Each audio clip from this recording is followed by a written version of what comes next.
Good Morning Business.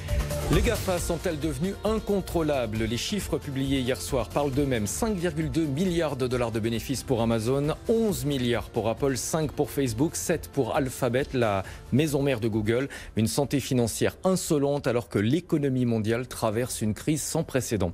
Bonjour Guillaume Clossat.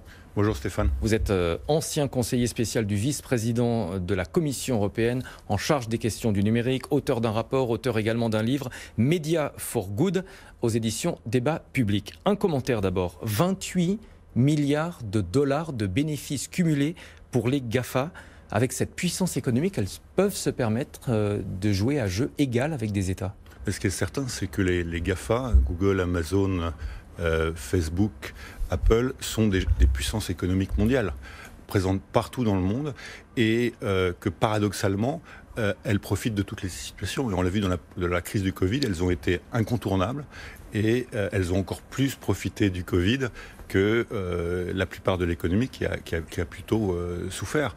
Et dans ce contexte-là, pour les opinions publiques, c'est quelque chose qui est de moins en moins insupportable, d'autant qu'on sait qu'elles ne paient pas d'impôts ou très peu d'impôts en Europe. Justement, sur ce point, un commentaire, 28 milliards de dollars de bénéfices, on se dit qu'a priori, elles pourraient quand même contribuer à la reprise.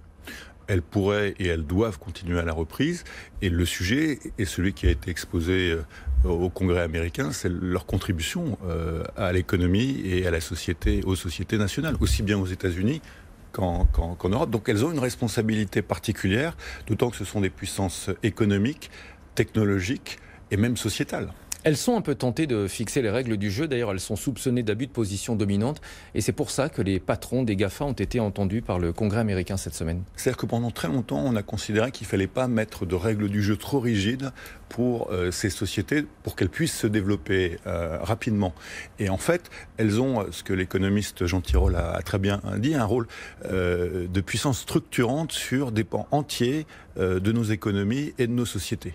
Et donc, ce n'est pas des entreprises comme les autres, c'est ce qu'on appelle les entreprises systémiques, et même avec parfois très peu de parts de marché, parce qu'il n'y a pas que les GAFA, il y a d'autres plateformes, elles peuvent déstructurer, exemple du beurre, des marchés entiers à l'échelle mondiale. On a quand même l'impression que les gouvernements ont peur quelque part de ces créatures qui deviennent peut-être incontrôlables d'un certain point de vue.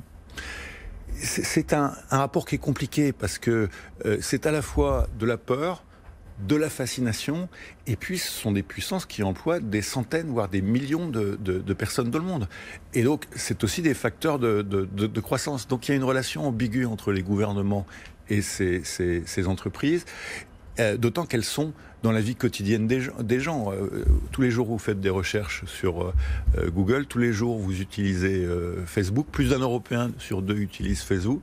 La plupart des gens utilisent Amazon pour faire les courses. Donc, elles ont réussi quelque chose d'extraordinaire en très peu de temps. C'est qu'elles sont au cœur de la vie quotidienne, aussi bien des gens que des entreprises. On dit que Google en sait davantage sur vous que votre propre famille avec vos recherches. Ce qui est certain, c'est que peu de recherches peuvent permettre à vous classer politiquement.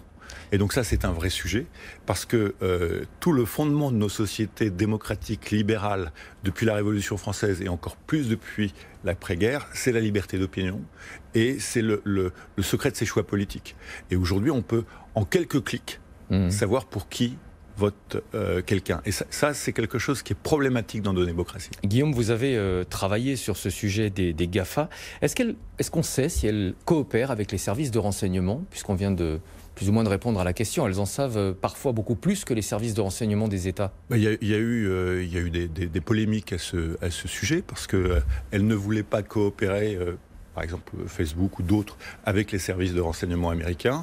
Et la loi américaine, notamment avec le Cloud Act, les oblige à le faire sans que ni le pays concerné, ni la personne concernée ne soit au courant. Et ça, c'est un autre défi démocratique. Ça remet en question nos règles fondamentales en matière de droit et de justice. Et ça, c'est un point qui froisse l'Union européenne, le débat sur la souveraineté numérique. Ça va être, selon vous, le débat de la rentrée? C'est incontestablement un des grands débats de la rentrée.